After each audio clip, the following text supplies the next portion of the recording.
I, 38M, never imagined I would be sharing something like this on Reddit, but I need to get this off my chest. My entire world came crashing down during what should have been a normal Thanksgiving dinner when my wife, 32F, confessed something that has completely shattered our marriage of 6 months. I met Kylie 5 years ago through mutual friends at a local pub. I was 33 at the time, focused on my career as a software developer, and wasn't really looking for a relationship. But Kylie changed all that. She was 27, working as a kindergarten teacher, and had this infectious laugh that could light up any room.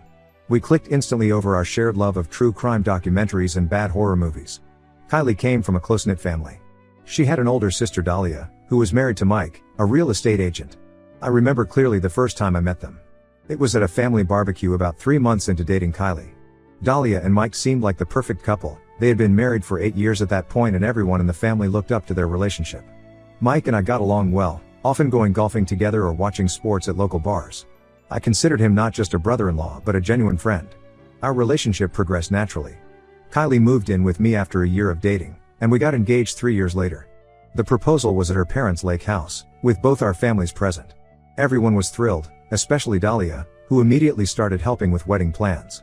Kylie and Dahlia were extremely close, talking multiple times a day and sharing everything with each other. Or at least that's what I thought. The wedding preparations went smoothly. Kylie wanted a destination wedding in Hawaii, but we decided to keep it local to accommodate our elderly relatives.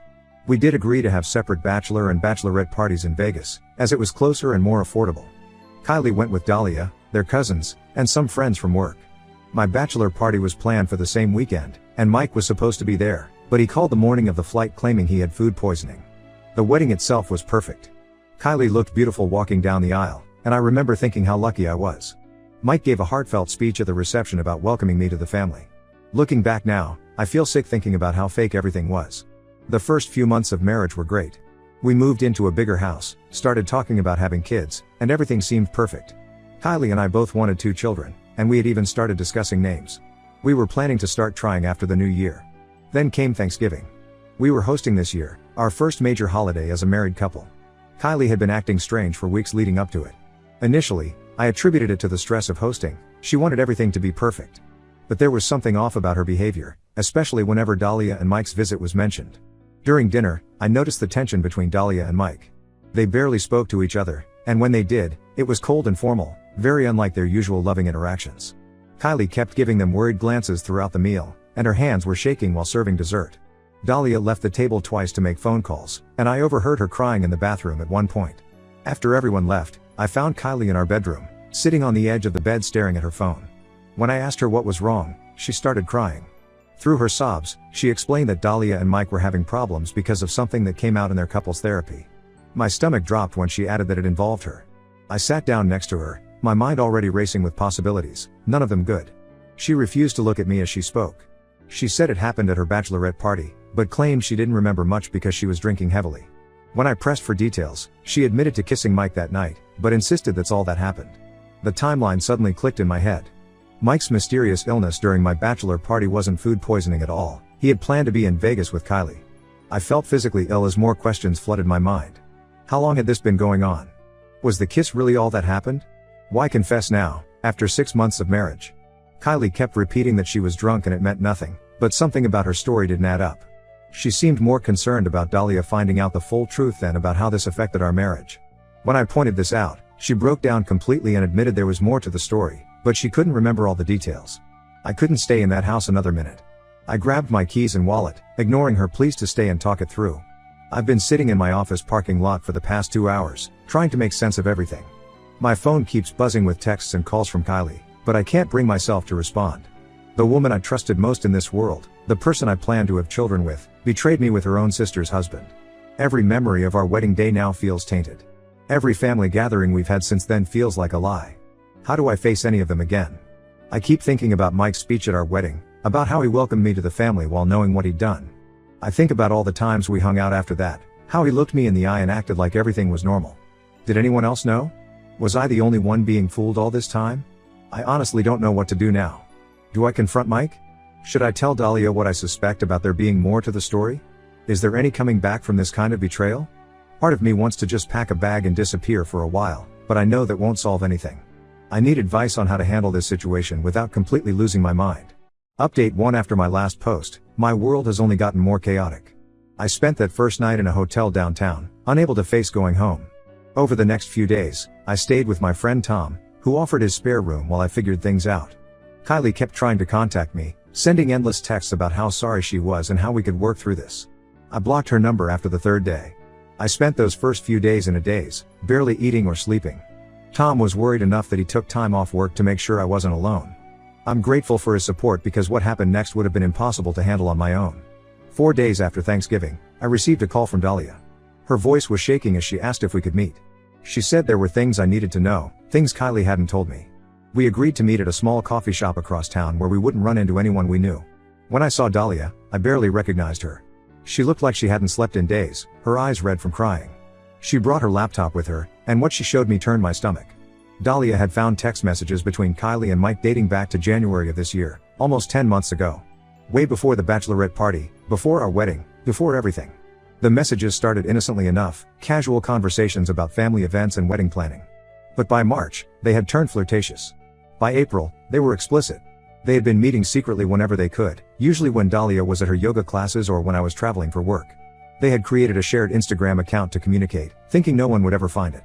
Dahlia found all this because Mike had accidentally left his old phone unlocked. She discovered years of deleted messages that had been backed up to his cloud storage. Some of the messages made me physically sick. Kylie and Mike had been planning their Vegas meetup weeks in advance. The bachelorette party wasn't a drunken mistake, it was a carefully orchestrated rendezvous. But the worst part wasn't the affair itself. It was their plans for the future. They had discussed running away together after my wedding to Kylie. They had even looked at houses in another state. The only reason it didn't happen was that Mike got cold feet at the last minute. He wasn't willing to leave his job and the life he had built. Kylie was ready to leave me, to throw away our marriage before it even began. I was just her backup plan. Dahlia showed me screenshots of conversations where Kylie begged Mike to follow through with their plan. In one message, just 2 days before our wedding, she wrote about how she would rather be marrying him. She only went through with our wedding because Mike wouldn't commit to leaving Dahlia. After Dahlia left the coffee shop, I drove to Kylie's workplace. I needed to confront her with what I had learned. I found her in her classroom after the kids had left. When I showed her the screenshots Dahlia had sent me, she turned pale. She tried to deny it at first, claiming the messages were fake, but her excuses quickly crumbled. She finally admitted everything. Through tears, she told me how she and Mike had grown close while planning wedding events. How one thing led to another, and before they knew it, they were in too deep. She claimed she had genuine feelings for Mike but chose to stay with me because she thought it was the right thing to do after he backed out of their plans. The next revelation came from one of Kylie's bridesmaids, Kelly. She reached out to me after hearing about the situation from mutual friends. Kelly confessed that she and several others had seen Kylie and Mike together multiple times before the wedding. They had chosen to stay quiet to avoid causing drama. Kelly had even caught them kissing at our engagement party but convinced herself it was nothing serious. Kylie's parents called me that evening. Instead of apologizing for their daughter's behavior, they suggested I should try to save the marriage. Her father actually had the audacity to say that since nothing physical happened before the bachelorette party, as far as they knew, it wasn't technically cheating during our relationship. Her mother kept talking about how couples can grow stronger through adversity. I hung up on them mid-sentence. I spent that night going through old photos and messages on my phone, looking for signs I might have missed. There were so many: the way Kylie always volunteered to handle wedding planning meetings with Mike, the sudden increase in yoga classes she started taking, probably when she was meeting him, the passwords changed on her phone, the mysterious work events that ran late. I had been completely blind to it all. The next day, I contacted a divorce lawyer. I'm not interested in saving this marriage. How can I stay with someone who was planning to abandon me even as she walked down the aisle? Someone who only stayed because her lover wouldn't commit? Kylie's been sending messages through friends, claiming she'll do anything to fix this, but there's nothing left to fix. Our entire relationship was built on lies. I'm moving out of our house next week. I've found a small apartment across town, and Tom is helping me move. Kylie doesn't know where I'll be living, and I want to keep it that way. The divorce papers will be ready soon, and then I can start picking up the pieces of my life. Dahlia and I have been supporting each other through this nightmare. We're both seeing our own lawyers and planning to file for divorce. It's ironic how the two people we trusted most brought us closer together through their betrayal. Update: 2 things have taken an even darker turn since my last update. After I filed for divorce, Kylie didn't contest it. I thought maybe she had accepted that our marriage was over and we could at least have a clean break. I was wrong. Last week, I received an anonymous email with the subject line "Thought you should see this." The sender claimed to be one of the guests at the bachelorette party who felt guilty about staying quiet all this time. Attached were several video clips from that weekend in Vegas, and what I saw made me physically ill. The video showed Kylie and Mike together throughout the entire weekend, not just one night. They weren't trying to hide their relationship at all. The first video was from the hotel lobby, where they were making out against a wall like teenagers. Another showed them dancing intimately at a club, with Mike's hands all over her while Dahlia was clearly visible in the background, distracted by other friends. The most disturbing video was from a private cabana by the hotel pool. Kylie was sitting on Mike's lap, and they were talking about their future plans. They were both drunk but coherent enough to laugh about how stupid Dahlia and I were for not figuring out their relationship. Kylie joked about how I actually believed Mike was sick during my bachelor party, and they both found it hilarious. There was also footage from the hotel hallway leading to Kylie's room. Mike had her pressed against the door, and they were talking about how they needed to be careful not to get caught. Kylie was wearing her bride-to-be sash in this video, which made it even more sickening. The timestamp showed this was just 5 days before our wedding. I forwarded these videos to Dahlia. She called me an hour later, sobbing. She recognized some of her friends in the background of these videos, people who had been in her life for years. None of them had ever told her what they saw. They all kept quiet and let her live in ignorance while her husband and sister betrayed her. Dahlia confronted some of these friends. 2 of them admitted they saw Kylie and Mike together multiple times that weekend but didn't say anything because they didn't want to ruin Kylie's wedding. One friend even confessed that Kylie had asked her to help cover for them, making sure Dahlia was distracted while they snuck off together. Mike's response to these videos being exposed was pathetic. He tried to claim that Kylie had seduced him, that he was drunk and vulnerable because he was having problems with Dahlia. But the videos clearly showed their mutual involvement and how they had planned everything in advance. His own voice was recorded talking about their ongoing affair and future plans. The videos have caused a huge rift in both families. Kylie's parents, who had been pressuring me to reconcile with her, finally stopped contacting me. I heard from Tom that they're devastated by the evidence of their daughter's behavior. Dahlia's parents are supporting her but are struggling to process Kylie's betrayal of her own sister. Some family members are still trying to minimize what happened. Kylie's aunt suggested that since they're not blood relatives, the affair wasn't as bad as it could have been. Mike's brother tried to blame it on alcohol and Vegas culture. It's amazing how people can try to justify such a betrayal. The most recent development is that Mike moved out of his house with Dahlia and is now living with Kylie. They're finally together, but the cost has been enormous. They've lost their marriages, their family relationships, and most of their friends. Several of Mike's clients have dropped him after hearing about the scandal, and Kylie's school principal has warned her about her position after some parents complained about her moral character. I met with my lawyer yesterday to discuss the divorce proceedings. With the video evidence, there's no way Kylie can claim any moral high ground. Her attempts to paint herself as the victim of a momentary lapse in judgment have completely failed. My lawyer is confident we can get a favorable settlement. Dahlia and I have both been focused on moving forward. We've been meeting regularly for coffee, supporting each other through the divorce processes. It's strange how this betrayal has led to a genuine friendship between us. We're the only ones who truly understand what the other is going through. The hardest part now is dealing with mutual friends who try to stay neutral. Some have suggested that since Kylie and Mike are together now, maybe it was meant to be and we should all move on. They don't understand that this isn't about them ending up together, it's about the months of lies, the deliberate betrayal, and the complete disregard for the pain they caused. Update 3: It's been half a year since my world turned upside down, and I finally feel ready to share this final update. The divorce was finalized last month, and I've moved to a different city for a fresh start. The change has been good for me: new job, new apartment, new life. The aftermath of Kylie and Mike's affair continues to ripple through both families. Their relationship crashed and burned spectacularly after 3 months of living together. According to mutual friends, reality hit hard once they had to deal with normal life instead of secret meetups and stolen moments. They discovered that their passionate affair didn't translate well into everyday life. Mike lost several major clients after the scandal, and his real estate business took a serious hit.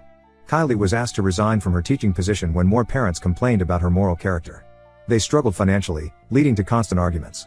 The fantasy they built around their relationship crumbled when faced with real-world consequences. Kylie tried to contact me about 2 months ago. She showed up at my parents' house, knowing they might tell her where I moved. She was crying about making the biggest mistake of her life and wanting another chance.